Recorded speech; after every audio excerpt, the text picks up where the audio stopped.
Oesophageal opening का पूछा हुआ है। तो ईसोफेजियल ओपनिंग का आपको पता है, इसमें हमारे पास निमोनिक था, वॉइस ऑफ आयशा से आप याद रख सकते हैं। उसके अलावा अगर हम ईसोफेजियल ओपनिंग की बात करें तो वो लेवल T10 पे होती है। इसको आप ऐसे भी याद कर सकते हैं कि ईसोफेजियल ओपनिंग में आपके पास ईसोफेगस में आपके पास 10 वर्ड्स आते हैं, तो 10th लेवल आ जाएगा आपके पास। उसके अलावा contents of the oesophageal opening आपसे पूछा हुआ है, तो वो राइट गैस्ट्रिक जाती है उसमें से, और ईसोफेगस जाएगा, ईसोफेजियल वेसल्स जाएंगे, और वागस नर्व जो है इसमें से जाती है। नेक्स्ट आपसे पूछा हुआ है कि टंग बाइट नर्व जो है वो कैरी सेंसेशन कौन से करती है, तो ये हमसे यहाँ पे ना इन्होंने डिफरेंशिएट नहीं किया हुआ, ऐसे इन्होंने जनरल सेंसेशन पूछी है, तो वो लिंगुअल नर्व लेके जाएगी जो आपके पास। उसके अलावा सोर थ्रॉट का पूछा हुआ है, तो सोर थ्रॉट जो है वो स्ट्रेप्टोकोकस पायोजिन की वजह से होता है। One of the following is the aminoglycosides का पूछा हुआ है, तो अमाइनोग्लाइकोसाइड्स आपके पास अमीकासिन जो है वो ऑप्शन में होगी। उसके अलावा स्पाइनल एक्सेसरी नर्व्स का पूछा हुआ है, तो वो कहाँ लाई करती है, तो न्यूक्लियस एम्बिजियस के अंदर जो है वो लाई करेंगी। उसके अलावा आपसे ट्यूमर सप्रेसर जीन का पूछा हुआ है, तो tumour suppressor gene in the renal vessels, renal का पूछा हुआ है। अगर रीनल की बात करता है तो WT1 होती है, और अगर वो सिंपल बात करता है तो हमने tumour suppressor gene P53 choose करनी थी।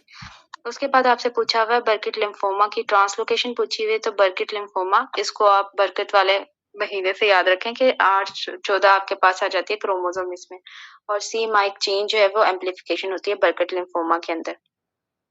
उसके अलावा आपसे पूछा हुआ है कि artery palpated between the trachea and the infrahyoid, तो इंफ्राहाइड और ट्रेकिया के बीच में ना ये एक कॉमन कैरोटिड आर्टरी पड़ी होती है, जो कि कॉमन पाथवे इनमें से जो है वो जा रही है। उसके अलावा आपके पास पूछा हुआ है कि सेरेब्रल ब्लड फ्लो का पूछा हुआ है, तो सेरेब्रल ब्लड फ्लो आपके पास 750 ml पर मिनट होता है। उसके अलावा आपसे पूछा हुआ है कि estimated blood volume of the 5 kg boy का पूछा हुआ है, तो 5 kg को अगर आप मल्टीप्लाई करें तो हम 80 ml से इसको मल्टीप्लाई करेंगे 5 को, तो आपके पास 420 ml आ जाएगी वैल्यू आपके पास। उसके अलावा एविंग सार्कोमा का म्यूटेशन पूछी हुई है, तो वो आपके पास 1122 आ जाती है। नेक्स्ट आपसे पूछा हुआ है कि pregnant women in large thyroid biopsy taken atypical lymphocyte seen in the serological test advised by the doctor, उसमें आपके पास हाशिमोटो थायराइडाइटिस आ जाता है। इसमें जब भी आपको लिम्फोसाइट्स मिल जाए तो आपने हाशिमोटो थायराइडाइटिस चूज करना है, बाकी जो है ऑप्शन में आपके पास लिम्फोसाइट्स नहीं आएंगे। नेक्स्ट आपके पास आ जाता है कि person working in the mining industry presented with the TB symptoms due to the, अगर माइनिंग इंडस्ट्री की बात करता है तो वो आपके पास सिलिकोसिस से एसोसिएट होगी। उसके बाद आपसे बाइसिनोसिस की बात करता है तो वो कॉटन से एसोसिएट होती है, और fumigation is done in case of the H1 और N1, इसमें एक ऑप्शन था कि वो कार्डिक सर्जरी वाला, अगर आपके पास H1N1 आ जाए तो greater than the cardiac surgery वाले से आपने H1N1 को चूज करना है, वरना फिर आपने कार्डिक सर्जरी वाला चूज करना है। नेक्स्ट आपके पास आ जाता है sternocostal surface of the heart is found by the, sternocostal surface की बात की है, ये आपके पास राइट वेंट्रिकल आ जाता है, जो कि एंटीरियर सरफेस भी आप कह सकते हो। नेक्स्ट आपसे पूछा हुआ है कि patient with localized circumferential lateral wall infarct के पूछा हुआ है कि कौन सी आर्टरीज में इन्वॉल्व होगी, तो वो लेटर सर्कमफ्लेक्स आर्टरी जो है ये इन्वॉल्व होती है लेग्स। उसके बाद आपसे पूछा हुआ है ईसोफेजियल ओपनिंग दोबारा रिपीट की हुई है, तो वो T10 का लेवल होता है हमारे पास।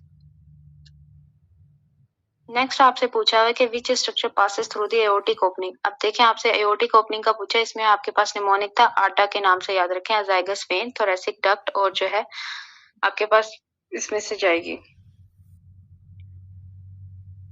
एओर्टा जाएगा, थोरेसिक डक्ट जाएगी, और अजाइगस वेन जाती है एओर्टिक ओपनिंग में। तो ऑप्शन में आई थिंक सो अजाइगस वेन है, तो वो सिर्फ आपने चूज करनी है। नेक्स्ट आपके पास ऑप्शन क्वेश्चन दिया हुआ है कि cardiac surgeon increase atrial pressure 5 mg to attend what, मतलब इसमें ना उसने एट्रिया का जो है वो प्रेशर इंक्रीज करना है। अगर आपको कुछ भी याद ना आए, आप याद रखें कि एट्रिया से जो आपके पास रिलीज होता है वो ANP रिलीज होता है, तो ANP उसने एट्रियल का प्रेशर इंक्रीज करना है, तो आपने ANP चूज करना है। BNP जो है वो आपके पास उससे वेंट्रिकल से आ जाएगा। नेक्स्ट आपके पास पॉइंट आ जाता है कि ECG of a patient shows P wave with no relation to the QRS complex के साथ, तो फिर वो AV ब्लॉक में आती है आपके पास, जिसमें आपके पास QRS कॉम्प्लेक्स के साथ कोई रिलेशन नहीं होता P वेव का। नेक्स्ट आपसे पूछा हुआ है site of the liver biopsy का, तो लिवर बायोप्सी आप याद रखें कि between the 7 and 8 intercostal space mid axillary line जो है ये आपने चूज करनी होती है। उसके अलावा आपसे रिनल ट्रांसप्लांट का पूछा हुआ है कि what is the single most important significant test to be done, अब हमें पता है कि रीनल ट्रांसप्लांट के लिए हम लोग पहले हेला टाइपिंग या फिर क्रॉस मैचिंग कराते हैं रीनल ट्रांसप्लांट के लिए। उसके अलावा आपसे पूछा हुआ है कि प्लूरोसेंटेसिस साइट पूछी हुई है, वो आपके पास 10 से इंटर। नेक्स्ट आपसे पूछा हुआ है कि प्लूरोसेंटेसिस साइट पूछी हुई है, तो वो मिड एक्सिलरी लाइन आएगी आपके पास।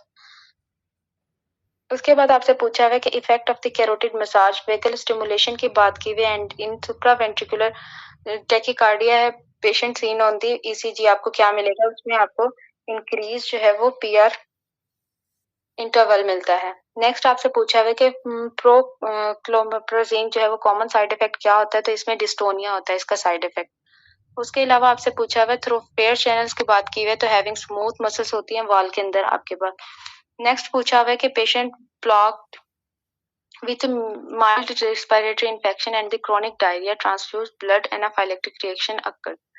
तो ये विस्कोस जो आपके पास सिंड्रोम होता है इसमें आपके पास आ जाता है रिस्पायरेटरी इन्फेक्शन के साथ। क्रोनिक डायरिया और मतलब रिस्पायरेटरी इन्फेक्शन की बात की हुई है, तो ये मुझे यहाँ पे कंफर्म नहीं है। मेरे ख्याल से ये होस्ट और ये जो ग्राफ्ट वर्सेस रिएक्शन होता है इसमें होता है, क्योंकि मोस्टली क्रोनिक डायरिया जब भी आपके पास आए तो ये चूज करना होता है, पर यहाँ पे ये कंफर्म नहीं है, फिर भी इसको कंफर्म कर लेते हैं। कॉम्प्लीमेंट फिक्सेशन की बात करें एंटीबॉडी, तो IgM was not in option, तो IG3 आपने चूज करना है। ये फिर सीक्वेंस आपको दी हुई है IgM ग्रेटर देन दी IgG। IgG से अगर वो ना मिले आपको, फिर IgG3, IgG1 and IgG2 and IgG4 आपने फिर ऐसे सीक्वेंस चूज करनी है। First step in the primary hemostasis का आपसे पूछा हुआ है, तो आपको पता है प्राइमरी हीमोस्टेसिस अगर वॉन विली ब्रांड एब्जॉर्प्शन है आपके पास, तो उसमें आपके पास आ जाएगा platelet goes from the flat to the sphere. ये भी रिपीटेड है सारे। उसके बाद आपसे पूछा हुआ है कि बर्नार्ड सोलियर जो सिंड्रोम है विच रिसेप्टर डिफेक्ट, ये एक न्यू है कि इसमें आपके पास रिसेप्टर का पूछ लिया, तो वो GP1 आता है, B9 और 5 आपके पास ये रिसेप्टर होता है इसमें। उसके अलावा आपसे पूछा हुआ है कि you are giving prednisolone in place of the dexamethasone, in what dose of the will be given prednisolone achieve equivalent effect of the dexamethasone। तो इसमें ना आपको वो पूरी वैल्यू देता है जिसमें 20 mg उसने कहता है कि वो मॉर्निंग में देता है और 10 mg जो है वो नाइट में देता है, तो इस तरह करके वो वैल्यूज देता है, उसके उस पे आप निकाल सकते हैं। तो वो 1 mg जो प्रिडनोसोलान होती है ना, वो 4 mg कॉर्टिसोन हाइड्रोकॉर्टिसोन के बराबर होती है 1 mg। अगर हम इसको मल्टीप्लाई करें 0.25 को 30 से, तो आपके पास 7.5 आ जाती है वैल्यू। ये भी रिपीटेड है। अच्छा, एक सेकंड ताहिरा रुकिएगा ज़रा। मैं ना इसलिए आपको कह रहा हूँ कि मैं रिकॉर्डिंग कर रहा था, मैं रिकॉर्डिंग रोकने लगा हूँ। मैं फ़ाइल ज़रा बाकी स्टूडेंट्स से शेयर कर लूँ और उसके बाद मैं दोबारा बोल दूँ, फिर कंटिन्यू कर लीजिएगा। ओके।